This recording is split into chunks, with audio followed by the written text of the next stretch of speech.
کہ جو گورنمنٹ والی سائٹ کے اوپر یا ڈیولپمنٹ سیکٹر کی سائٹ کے اوپر ایک اور چیز میرے ذہن میں تھی جو میں اکثر ڈیو والے اپنے دوستوں سے بھی پوچھتا ہوں کہ دیر از کوئی بھی آپ لیں پولیو دیکھ لیں ٹرانسجینڈر کمیونٹی دیکھ لیں یا اور بھی اگر آپ نکال لیں دیر از سو مچ منی پچھلے جو ڈیکیڈس میں پاکستان میں اسپینڈ ہوا ہے like billions and billions of dollars but ابھی تک اس کا ہمیں شاید یا تو یہ کہ مے بی مجھے نہیں پتا یا بہت سے جو ہمارے سامنے لوگ ہیں ذرا وی ڈونٹ گو اس طرح اندر جا کے ہم لوگ ایک ایک چیز کو دیکھیں بٹ اس طرح کا امپیکٹ نا ابھی بھی لائک وی ڈونٹ سی ابھی آئی ڈونٹ انڈرسٹینڈ کہ پولیو پاکستان میں صرف 2 ملک شاید رہ گئے ہیں میرے خیال سے افغانستان پاکستان اور شاید ایک افریقہ کے 1-2 ملک تھے کہ یہاں بل اینڈ میلنڈا سے لے کے یو این سے لے کے یو این کے بھی اندر 15 آرگنائزیشنز ہیں سو کیا ایسی چیز ہے کہ ہم لوگ پولیو نہیں ختم کر پا رہے ہیں. اب پھر مجھے یہ بھی ہوتا ہے کہ اگر پولیو ختم ہو گیا تو یہ ادارے بھی بند ہو جائیں گے تو وہ جتنا کہ you know what I mean like وہ ایک پورا سرکل ہے کہ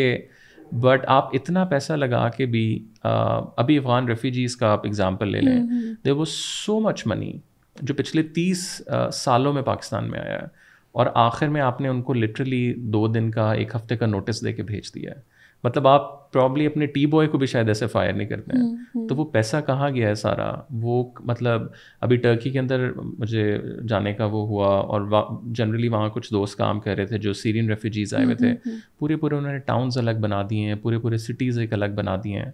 سو ہم لوگوں نے یہ والی چیز ڈیو کی بیکاز آپ نے تو ان اینڈ آؤٹ بلوچستان سے لے کے یہاں تک کام کیا ہے like where is the problem. اچھا پرابلم جو ہے نا وہ ملٹی لیئر ہے لیکن میں یہ بڑی ہاٹ ڈسکشن ہے کیونکہ بار بار لوگ کہتے ہیں کتنے فنڈز آئے اس میں تو ایک نیا پاکستان بن جانا تھا فلانا بن جانا تھا. اب ایک وہ نیریٹو ہے فنڈز کا جو سرکار دیتی ہے اور ایک وہ نیریٹو ہے جو ہمارے جیسے لوگ دیتے ہیں جو اس سیکٹر کا حصہ ہیں. سب سے بڑا جو آؤٹ کم ہے یا جو امپیکٹ ہے وہ ہے رویوں کی تبدیلی. آپ یہ دیکھیں پاکستان کی ریسنٹ ہسٹری میں لیٹ سے کہ پچھلے 1980 سے لے کے ابھی تک جتنی بھی قانون سازی اس ملک میں ہوئی ہے نا اس کا آغاز کسی نہ کسی این جی او کی کنسلٹیشن ہے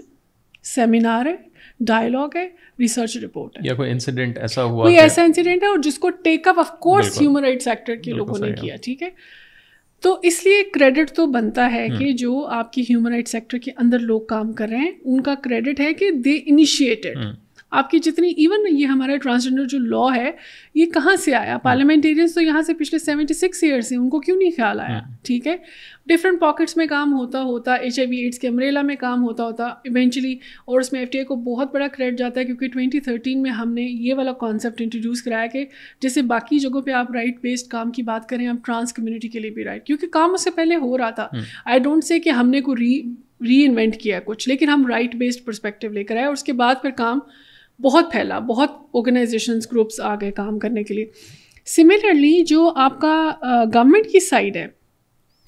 گورنمنٹ کی سائڈ نے نا ہمیشہ ہمارے ساتھ پارٹی رکھی ہے اور وہ کون سی پارٹی اپوزیشن پارٹی. باقی ملکوں میں یہ صورت حال نہیں ہے. سول سوسائٹی پوری دنیا میں ایگزسٹ کرتی ہے صرف امریکہ جیسے ملک میں کوئی 1.8 ملین کے قریب این جی اوز کام کر رہی ہیں. سو این جی اوز کی ہونا اٹس ویری امپورٹنٹ. ہوتا کیا ہے کہ جب آپ کی گورنمنٹ جو ہے نا وہ آپ کے against state versus N G O ہے نا ہمارے یہاں تو اب دیکھیں اسٹیٹ اتنی بڑی اتنے وسائل اتنی ایکسیس آپ کا ایک کاغذ کے اوپر سائن کال لیجسلیشن رائٹ ہماری آپ چھوٹی چھوٹی پاکٹ سے اتنے انسیکیور ہیں. آپ نے جب ہمیں اپریشیٹ نہیں کرنا ہماری اتنی انسرٹینٹی ہمیں نہیں پتہ کل ہماری این جی او شٹ ڈاؤن ہو جائے. بہت سارے لوگ بلوچ دھرنے میں نہیں جا رہے کیونکہ اس کے بعد کریک ڈاؤن ہونا ہے. ہمیں پتہ ہے کیا ہونا ہے ہمارے ساتھ سب دوستوں کو پتہ ہے. اسی طرح سے آپ نے افغانستان والوں کے ساتھ کیا کیا اور آپ اتنی بے شرمی سے کہتے ہیں کہ یہ نمک حرام ہے ہم نے ان کی مہمان نوازی کی. یہ کون سی مہمان نوازی ہے کہ کسی سے پیسے لے کے خود کھا لو اور کہہ دو اس کی مہمان نوازی کی ہے. مہمان نوازی تو تب ہوتی نا کہ آپ کا اپنا جی ڈی پی اتنا امپریسو ہوتا آپ خود ان کے لیے اسٹیبلش کرتے کالونیز بناتے ان کو فیسیلیٹیٹ کرتے اگر وہ کسی تھرڈ کنٹری میں مائگریٹ کرنا چاہتے تھے. آپ تو ان کے نام پہ پیسہ کھاتے رہے. ٹھیک ہے سملرلی جو آج بلوچ مسنگ پرسنس کا ایشو ہے وہ اتنا ہی شرمناک ہے پاکستان کی ریاست کے لیے. اور پھر ابھی لوگ بڑا کمپیریزن کرتے ہیں وہاں سے پنجابیوں کی لاشیں آئیں اس کو بھی کنڈیم کرو. بھائی وہ غلط تھا یہ بھی غلط ہے. آپ ایک غلط کو غلط کہنے کے لیے دوسرے کو آپ ڈسکریڈٹ نہیں کر سکتے. کیسے پاسبل ہے کسی اسٹیٹ کے اندر آپ مسنگ کرتے ہیں کسی کو؟ یہ اوڈیسٹی کہاں سے آ رہی ہے؟ یہ رائٹ کس نے دیا آپ کو؟